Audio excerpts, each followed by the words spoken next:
কারি পাতা দিয়ে মাটন, কেমন রান্না? Hello family, welcome you all to another mini vlog. Bangalore এসেছি কয়েক সপ্তাহের জন্য, তো লোকাল ফুড তো ট্রাই করতেই হবে। ব্যাঙ্গালোরের এই জ্যাম কাটিয়ে রাত 11টায় আলটিমেটলি পৌঁছালাম রাজাজি নগরের এম্পায়ার রেস্টুরেন্টে। বেশ ভালোই খিদে পেয়েছিল, তাই ঝটপট স্টার্টারে অর্ডার করলাম আলফাহাম চিকেন। যতটা টেম্পটিং এটা দেখতে, খেতে কিন্তু ততটাই টেস্টি ছিল। এর সাথে আমরা নিয়েছিলাম রুমালি রুটি। এখানে রুমালি রুটিটা কিন্তু একটু ডিফারেন্ট, তবে হ্যাঁ চিকেনটা আরেকটু সফট হলে আরও জমে যেত। এরপরে ছিল হায়দ্রাবাদি চিকেন বিরিয়ানি, বেশ ভালো খেতে, স্পাইসি। 2 টুকরো চিকেন দেয় আর একটা ডিম।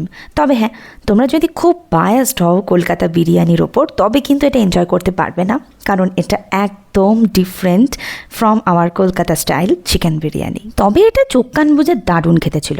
এবার আসছে মাটন ভারাবাল, নারকেল তেলে বানানো কারি পাতা দিয়ে mutton, pure south Indian flavour. ভাবতেই পারিনি এটা একদম সুপার হট লাগবে খেতে। বিরিয়ানির সাথে তো জাস্ট জমে যাচ্ছিল এটা। নারকেল তেল, কারি পাতা দিয়ে মাটন, এত সুন্দর ব্যালেন্স, ওহ দারুণ দারুণ। আচ্ছা, এগুলো বলতে গিয়ে লাইম সোডাটা মিস করে গেছি। আর লাস্টে ছিল আবার falooda. Okay, so that's all for the day.